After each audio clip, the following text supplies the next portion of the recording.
ஆத்திகத்தை கடவுள் நம்பிக்கை என்று அழைப்பதில் ஒரு ஆபத்து இருக்கிறது. ஆத்திகத்தை நம்பிக்கை என்று சொல்லும்போது அதன் எதிர்வாதமான நாத்திகம் நம்பிக்கை அல்ல என்று துணிக்கிறது. ஆனால் நாத்திகம் ஆத்திகம் இரண்டுமே நம்பிக்கைகள் தான். ஆத்திகன் கடவுள் இருக்காருன்னு நம்புறான், நாத்திகன் கடவுள் இல்லைன்னு நம்புறான். ஆத்திகனுக்கும் கடவுள் இருக்காருன்னு தெரியாது, நாத்திகனுக்கும் கடவுள் இல்லைன்னு தெரியாது. ஏன்னா கடவுள் இருக்கார் என்றோ இல்லை என்றோ நம்மால் அறிந்து கொள்ளவே முடியாது. அதனால்தான் பெட்ரான் ரசல் போன்ற மேதைகள் தங்களை நாத்திகர்கள் என்று சொல்லிக் கொள்ளாமல் அஞ்ஞாதவாதிகள் என்று அடையாளப்படுத்திக் கொள்கிறார்கள். அப்படின்னா நாத்திகம் என்பது நம்பிக்கை தானே. அப்படி இருக்கும்போது ஆத்திகனின் நம்பிக்கையை மட்டும் இச்சாவாதம், விஷுவல் திங்கிங் என்று சொல்வது எவ்வளவு பெரிய அயோக்கியத்தனம். சொல்ல போனால் ஆத்திகனாய் இருப்பதை விட நாத்திகனாய் இருப்பதற்குத்தான் அதிக வைராக்கியம் தேவைப்படுகிறது.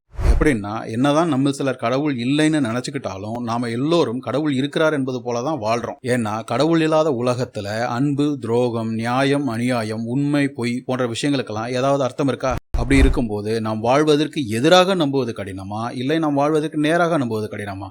அப்ப நாத்திகத்தை போன்று நம்புவதற்கு கடினமான ஒரு நம்பிக்கையே இச்சாவாதம் இல்லைன்னா ஆத்திகம் மட்டும் எப்படி இச்சாவாதம் ஆகும்?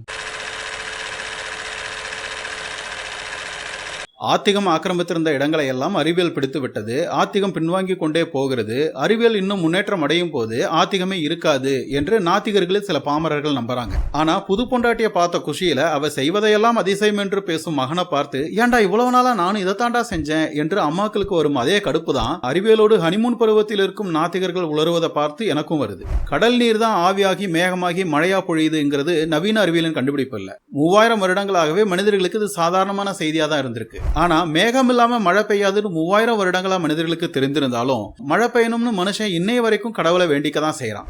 ஏன்னா மனிதர்கள் ஆத்திகத்தை பிடிச்சிட்டு இருக்கிறதுக்கு காரணம் மழை எப்படி பெய்யுது, நோய் எப்படி வருது என்கிற கேள்விகளுக்கெல்லாம் ஆத்திகம் பதில் சொல்லுதுங்கிறதுனால இல்ல.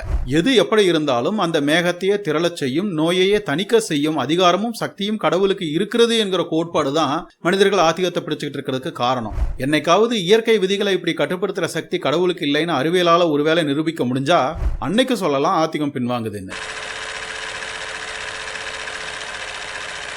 சரி தவறு என்பதெல்லாம் அவரவர் வாழும் சூழ்நிலையும் வளர்ந்த விதமும் கற்பிக்கப்பட்ட ஒழுக்கமும் உருவாக்கியதே. உங்கள் சரி எனக்கு தவறு என்று திரு ஜெயகாந்தன் சொன்னதாக வாட்ஸ்அப்ல ஒரு மெசேஜை படித்தேன். அதாவது எல்லோருக்கும் பொதுவான நேர்மையான எல்லோரும் ஏற்றுக்கொள்கிற சரி தவறு என்று எதுவும் கிடையாது. அதாவது அப்ஜெக்டிவ் மொராலிட்டி என்று எதுவும் கிடையாது. எது சரி எது தவறு என்பது ஆளுக்கு ஆள் மாறும். உங்களுக்கு நியாயமாக இருப்பது இன்னொருவனுக்கு அநியாயமாக இருக்கும் என்று திரு ஜெயகாந்தன் சொல்றார். எங்க பாட்டன் முப்பாட்டன்லாம் யோசிச்சே பார்க்காத புதிய கருத்துகள் என்று நம்பிக்கொண்டு விடலைகள் பேசிக்கொண்டு தெரியும் பல கருத்துகள் அவங்க போடுற ட்ரெஸ்ஸுங்க மாதிரியே கோமாளித்தனமானவை தான். அதுல ஒண்ணுதான் இந்த அறச்சார்பியம். இவங்களுக்கெல்லாம் என்னுடைய பதிலும் ஒரு கேள்விதான். நேர்மையான எல்லோரும் ஏற்றுக்கொள்கிற சரி தவறு என்று எதுவும் கிடையாதுன்னு சொல்றீங்களே, அப்படிப்பட்ட சரி தவறு என்று எதுவும் கிடையாதுன்னு நீங்க வாழ்றது உங்க பார்வையில மட்டும்தான் சரியா, இல்ல நேர்மையான எல்லோரும் ஏற்றுக்கொள்கிற சரியா? உங்க பார்வையில மட்டும்தான் சரின்னா அதை ஏன் மற்றவங்களும் வாழணும்னு எதிர்பார்க்கறீங்க?